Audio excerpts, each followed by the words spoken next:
Price lord. ದೇವರ ಅತಿ ಪರಿಶುದ್ಧ ನಾಮಕ್ಕೆ ಸ್ತೋತ್ರವಾಗಲಿ. ಮತ್ತೊಂದು ದಿನವನ್ನು ಕಾಣುವಂತೆ ದೇವರು ನಮಗೆ ಕೃಪೆ ಮಾಡಿದ್ದಕ್ಕಾಗಿ ಸ್ತೋತ್ರ. ಆತನು ಮಾಡಿದೆಲ್ಲ ಉಪಕಾರಗಳಿಗಾಗಿ, ಎಲ್ಲ ಆಶೀರ್ವಾದಗಳಿಗಾಗಿ ದೇವರಿಗೆ ಸ್ತೋತ್ರವನ್ನು, ಮಹಿಮೆಯನ್ನು ಸಲ್ಲಿಸ್ತೇನೆ. ಇಂದಿನ ವೇದ ಅಧ್ಯಯನಕ್ಕಾಗಿ ಒಂದು ವಾಕ್ಯವನ್ನು ಓದಿಕೊಳ್ಳೋಣ. ಕೀರ್ತನೆ 66 ಅದರ 16ನೇ ವಾಕ್ಯ. ಎಲ್ಲ ದೇವ ಭಕ್ತರೇ, ಬಂದು ಕೇಳಿರಿ, ಆತನು ನನಗಾಗಿ ಮಾಡಿದ್ದೆಲ್ಲವನ್ನು ನಿಮಗೆ ತಿಳಿಸುವೆನು. ಕೀರ್ತನೆಗಾರನು ದೇವರನ್ನು ಘನಪಡಿಸುವ, ದೇವರನ್ನು ಮಹಿಮೆಪಡಿಸುವಂತಹ ಒಂದು ಭಾಗದಲ್ಲಿ ಅವರ ಜೀವಿತದಲ್ಲಿ ದೇವರು ಮಾಡಿದಂತಹ ಅದ್ಭುತಗಳನ್ನು ಇತರರ ಬಳಿಯಲ್ಲಿ ವಿವರಿಸುವಂತಹ ಒಂದು ಅನುಭವಕ್ಕೆ ಹೋಗ್ತಾ ಇದ್ದಾನೆ. ಅವನು ಹೇಳ್ತಾನೆ, ಎಲ್ಲ ದೇವಭಕ್ತರೇ ಬಂದು ಕೇಳಿರಿ, ಆತನು ನನಗಾಗಿ ಮಾಡಿದ್ದೆಲ್ಲವನ್ನು ನಿಮಗೆ ತಿಳಿಸ್ತೇನೆ. ದೇವರ ಮಕ್ಕಳಾದ ನಮ್ಮ ಜೀವಿತದಲ್ಲಿ ದೇವರು ಅದ್ಭುತ ಮಾಡುವವನಾಗಿದ್ದಾನೆ. ದೇವರು ಅಸಾಧ್ಯಗಳನ್ನು ಸಾಧ್ಯ ಮಾಡುವಂತಹ ದೇವರಾಗಿದ್ದಾನೆ. ಎಷ್ಟೋ ಅದ್ಭುತಗಳನ್ನು, ನಾವು ನಿರೀಕ್ಷೆ ಮಾಡದೇ ಇರುವಂತಹ ಅದ್ಭುತಗಳನ್ನು ದೇವರು ನಮಗಾಗಿ ಮಾಡಿದ್ದಾನೆ. ಆದರೆ ದೇವರ ವಾಕ್ಯ ಹೇಳ್ತದೆ, ಅಂಥ ಅದ್ಭುತಗಳನ್ನು ಹೊಂದಿಕೊಂಡಂತಹ ನಾವು ಮೌನವಾಗಿರಬಾರ್ದು. ಅಂಥ ಅದ್ಭುತಗಳನ್ನು ಹೊಂದಿಕೊಂಡಂತಹ ನಾವು ನಿರಾಶರಾಗಿ ಅಥವಾ ನಾವು ಸುಮ್ಮನೆ ಇರಬಾರ್ದು. ಅನೇಕರಿಗೆ ಅದನ್ನು ಹೇಳಬೇಕು. ನಮ್ಮ ಸಾಕ್ಷಿ ಏನಾಗಬೇಕು? ಇನ್ನೊಬ್ಬರನ್ನು ಬಲಪಡಿಸಬೇಕು. ನಮ್ಮ ಜೀವಿತದಲ್ಲಿ ದೇವರು ಮಾಡಿದ್ದನ್ನು ಇನ್ನೊಬ್ಬರಿಗೆ ಹೇಳಿ ದೃಢಪಡಿಸಬೇಕು. ಎಷ್ಟೋ ಜನರನ್ನ ನೋಡ್ತೀವಿ, ಅವರು ವೇದನೆಯ ಮಾತುಗಳನ್ನ ಹೇಳ್ತಾರೆ. ದೇವರು ಎಷ್ಟೋ ಅದ್ಭುತ ಮಾಡಿದ್ದಾರೆ, ಅದನ್ನು ಹೇಳಲ್ಲ ಅವರು. ಆದರೆ ವೇದನೆಯ ಅನುಭವಗಳನ್ನು, ನಾನು ಇಂಥ ಕಷ್ಟದಲ್ಲಿ ಹೋಗಿದ್ದೆ, ಇಂಥ ವೇದನೆಯಲ್ಲಿದ್ದೆ ಅಂತ ಹೇಳಿ ಕ್ಲೋಸ್ ಮಾಡಿಬಿಡ್ತಾರೆ. ಆದರೆ ದೇವರು ಮಾಡಿದ್ದನ್ನು ವಿವರಿಸಿದಾಗ ಅವರು ನಂಬಿಕೆಯಲ್ಲಿ ದೃಢವಾಗುವುದಕ್ಕೆ ಸಾಧ್ಯವಾಗುತ್ತೆ. ಅವ್ರ ನಂಬಿಕೆಯಲ್ಲಿ ಬಲಶಾಲಿಗಳಾಗುವುದಕ್ಕೆ ಸಾಧ್ಯವಾಗುತ್ತೆ. ಈಗಲೇ ಸಮಯದಲ್ಲಿ ಕರ್ತನಿಗೆ ಹೇಳೋಣ, ಕರ್ತನೆ, ನೀನು ನನ್ನ ಜೀವಿತದಲ್ಲಿ ಮಾಡಿದ್ದನ್ನು ಅನೇಕರಿಗೆ ವರ್ಣಿಸುವ ಹಾಗೆ, ಅನೇಕರಿಗೆ ವಿವರಿಸುವ ಹಾಗೆ ನನ್ನನ್ನು ಉಪಯೋಗಿಸು ಎಂಬುದಾಗಿ ನಾವು ಪ್ರಾರ್ಥನೆ ಮಾಡೋಣ. ಕೀರ್ತನೆಗಾರನ ಹೇಳ್ತಾನೆ, ಎಲ್ಲ ದೇವಭಕ್ತರೇ ಬರ್ರಿ, ನಾನು ಹೇಳ್ತೀನಿ ಆತನು ಮಾಡಿದ್ದೇನು ಅಂತ. ಆತನು ನನ್ನ ಜೀವಿತದಲ್ಲಿ ಮಾಡಿದಂತಹ ಅದ್ಭುತಗಳನ್ನು ವಿವರಿಸ್ತೀನಿ. ನಾನು ಎಕ್ಸ್ಪ್ಲೈನ್ ಮಾಡುವುದಕ್ಕಿರುವಷ್ಟು ಅದ್ಭುತಗಳನ್ನು ದೇವರು ನನ್ನ ಜೀವಿತದಲ್ಲಿ ಮಾಡಿದ್ದಾನೆ. ಈ ದಿವಸ ಕರ್ತನ ಸನ್ನಿಧಾನದಲ್ಲಿ ನಂಬಿಕೆಯಿಂದ ನಾವು ದೇವರು ನಮ್ಮ ಜೀವಿತದಲ್ಲಿ ಮಾಡಿದಂತಹ ಅದ್ಭುತಗಳಿಗೆ ಕೃತಜ್ಞತೆಯನ್ನು ಸಲ್ಲಿಸುತ್ತಾ ಅನೇಕರಿಗೆ ತಿಳಿಸುವುದಾದರೆ ನಮ್ಮ ಜೀವಿತದಲ್ಲಿ ಅದ್ಭುತವನ್ನು ಮಾಡಿದಂತಹ ಅದೇ ದೇವರು ಅವರ ಜೀವಿತದಲ್ಲಿ ಅದ್ಭುತ ಮಾಡ್ತಾನೆ. ನಮ್ಮ ಸಾಕ್ಷಿ ಅವರನ್ನು ದೃಢಪಡಿಸುತ್ತೆ, ಅವರಲ್ಲಿ ನಂಬಿಕೆಯನ್ನು ಹೆಚ್ಚಿಸುತ್ತೆ, ಅವರಲ್ಲಿ ಬಲವನ್ನು ಹೆಚ್ಚಿಸುತ್ತೆ. ಅವರ ನಂಬಿಕೆಯಲ್ಲಿ ದೃಢವಾಗಿ ನಿಂತು ಪ್ರಾರ್ಥನೆ ಮಾಡ್ತಾರೆ. ಪ್ರಾರ್ಥನೆ ಮಾಡಿದಾಗ ಅವರ ಜೀವಿತದಲ್ಲೂ ಅದ್ಭುತಗಳು ನಡೀತದೆ. ಅವರು ಇನ್ನೊಬ್ಬರಿಗೆ ಹೇಳ್ತಾರೆ, ಅವರು ಕೇಳಿದಂಥವರು ಅವರು ಸಹ ಆ ಅದ್ಭುತಗಳನ್ನು ನೋಡಿ ಸಂತೋಷ ಪಡ್ತಾರೆ. ಅವರು ಇನ್ನೊಬ್ಬರಿಗೆ ಹೇಳ್ಕೊಡ್ತಾರೆ, ಅಲ್ಲೂ ಸಹ ಏನಾಗುತ್ತೆ? ಸಂತೋಷವಾಗುತ್ತೆ. ಹಳೆಯ ಒಂದು ಸಭೆಗಳಲ್ಲಿ, ಆರಂಭದ ಸಭೆಯ ಸಮಯದಲ್ಲಿ ನಡೆದಂಥ ಸುಘಟನೆಗಳು ಇದೇ ಥರನೇ. ದೇವರು ಮಾಡಿದ್ದನ್ನು ಅನೇಕರಿಗೆ ಅವರು ಎಕ್ಸ್ಪ್ಲೇನ್ ಮಾಡ್ತಾಯಿದ್ರು, ಅನೇಕರಿಗೆ ಅವರು ತಿಳಿಸ್ಕೊಡ್ತಾಯಿದ್ರು. ಅದರ ಮೂಲಕ ಸುವಾರ್ತೆ ಹಬ್ಬಿತು. ಸುವಾರ್ತೆ ಎಂಬ ಕಿಚ್ಚು ಅನೇಕ ಕಡೆಗಳಲ್ಲಿ ಹಬ್ಬುವುದಕ್ಕೆ ಅದು ಸಾಧ್ಯವಾಯಿತು.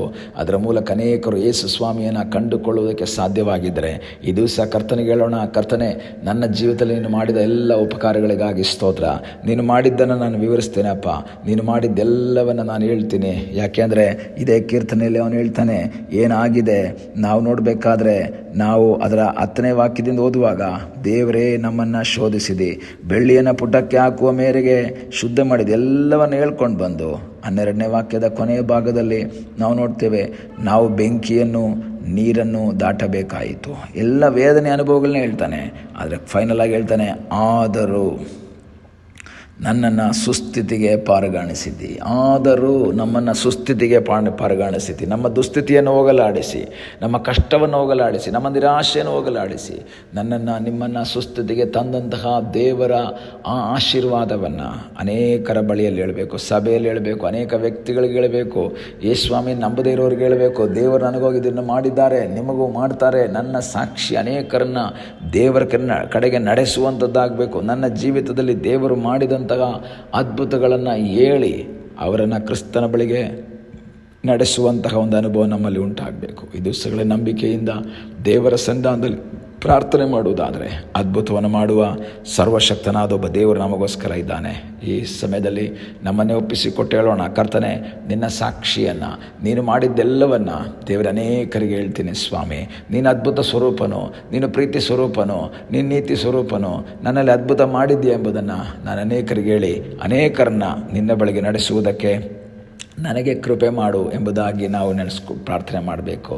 ಅನೇಕರು ಏನು ಮಾಡ್ತಾರೆ, ದೇವರು ಮಾಡಿದ್ದೆಲ್ಲವನ್ನು ಮುಚ್ಚಿಟ್ಕೊಂಡು ಏನು ಮಾಡೇ ಇಲ್ಲ ದೇವರು ಅನ್ನೋ ರೀತಿಯಲ್ಲಿ ಅವರು ಇರ್ತಾರೆ. ಆದರೆ ವಾಕ್ಯ ಹೇಳುತ್ತೆ, ನನಗಾಗಿ ಮಾಡಿದಂತಹ ಅದ್ಭುತಗಳು, ನನಗಾಗಿ ಮಾಡಿದ್ದೆಲ್ಲವನ್ನು ನಾನು ಅನೇಕರಿಗೆ ತಿಳಿಸಿ ಅವರನ್ನು ಸಹ ಕ್ರಿಸ್ತನ ನಂಬಿಕೆಗೆ, ಕ್ರಿಸ್ತನು ಅದ್ಭುತವನ್ನು ಮಾಡ್ತಾನೆ ಎಂಬ ಆ ದೃಢತೆಗೆ ಅವರನ್ನು ಕರೆತರುವುದಕ್ಕಾಗಿ ದೇವರು ನಮ್ಮನ್ನು ಕುರಿತಾಗಿ ಬಯಸ್ತಾ ಇದ್ದಾನೆ. ಈ ದಿವಸಗಳಲ್ಲಿ ನಂಬಿಕೆಯಿಂದ ಕರ್ತನಿಗೆ ಹೇಳೋಣ, ಕರ್ತನೆ, ನನ್ನ ಜೀವಿತದಲ್ಲಿ ನೀನು ಮಾಡಿದ ಉಪಕಾರಗಳನ್ನು ಅನೇಕರಿಗೆ ತಿಳಿಸುವ ಹಾಗೆ ಕರ್ತನೆ ಉಪಯೋಗಿಸು. ಅನೇಕ ಆತ್ಮಗಳನ್ನು, ಈ ಭೂಮಿ ನನ್ನ ಬಿಟ್ಟು ಹೋಗೋದಕ್ಕಿಂತ ಮುಂಚೆ ಅನೇಕ ಆತ್ಮಗಳನ್ನು ನಿನ್ನ ಬಳಿಗೆ ನಡೆಸುವಂತಹ ಈ ಸಾಕ್ಷಿಯನ್ನು ಹೇಳಿ, ನನ್ನ ಜೀವಿತದಲ್ಲಿ ನೀನು ಮಾಡಿದಂಥ ಉಪಕಾರಗಳನ್ನು ಹೇಳಿ ಅನೇಕರು ನಿನ್ನ ಬಳಿಗೆ ನಡೆಸುವಂತಹ ಒಂದು ಅನುಭವ ನನಗೆ ಕೊಡು ಎಂಬುದಾಗಿ ನಾವು ದೇವರ ಸನ್ನಿಧಿಯಲ್ಲಿ ಪ್ರಾರ್ಥನೆ ಮಾಡೋಣ. ಕಣ್ಣುಗಳನ್ನ ಮುಚ್ಚೋಣ. ನಮ್ಮನ್ನು ಬಹಳವಾಗಿ ಪ್ರೀತಿ ಮಾಡುವ ಪರಲೋಕದ ತಂದೆಯಾದ ದೇವರೇ, ಸಮಯಕ್ಕಾಗಿ ಸ್ತೋತ್ರ. ಈ ಸಮಯದಲ್ಲಿ ನಮ್ಮನ್ನೇ ನಿನ್ನ ಪಾದಗಳಿಗೆ ಒಪ್ಪಿಸಿ ಕೊಡ್ತಾ ಇದ್ದೇವೆ. ನಿನ್ನ ಕೃಪೆ, ಆಶೀರ್ವಾದ, ಸಾನ್ನಿಧ್ಯ ನಮ್ಮೆಲ್ಲರ ಸಂಗಡ ಇರುವುದಕ್ಕಾಗಿ ಸ್ತೋತ್ರ. ಅಪ್ಪ, ನೀನು ನಮ್ಮ ಜೀವನದಲ್ಲಿ ಮಾಡಿದಂಥ ಎಲ್ಲ ಉಪಕಾರಗಳಿಗಾಗಿ, ಎಲ್ಲ ಆಶೀರ್ವಾದಗಳಿಗಾಗಿ ಸ್ತೋತ್ರ. ಅದನ್ನು ಮುಚ್ಚಿಡದೆ ಕರ್ತನೆ, ಅದನ್ನು ಅನೇಕರಿಗೆ ತಿಳಿಸಿ ದೇವರ ಅನೇಕರನ್ನ ನಿನ್ನ ಬಳಿಗೆ ನಡೆಸುವಂತಹ ಒಂದು ಉತ್ತಮವಾದ ಅವಕಾಶವನ್ನು ನನಗೆ ಕೊಡಪ್ಪ. ಅದನ್ನು ಮಾಡಿ ಮುಂದೆ ಸಾಗುವಂತೆ ನೀನು ನಮಗೆ ಕೃಪೆ ಮಾಡು ಎಂಬುದಾಗಿ ನಾವು ಪ್ರಾರ್ಥಿಸ್ತೇವೆ. ಪ್ರಾರ್ಥನೆಯನ್ನು ಕೇಳಿದ್ದಕ್ಕಾಗಿ ನಿನಗೆ ಸ್ತೋತ್ರ. ಯೇಸುವಿನ ಮುದ್ದಾದ ಹೆಸರಿನಲ್ಲಿ ಬೇಡಿಕೊಳ್ಳುತ್ತೇವೆ ನಮ್ಮ ಪ್ರೀತಿಯ ತಂದೆಯೇ. ಆಮೇನ್. God bless you.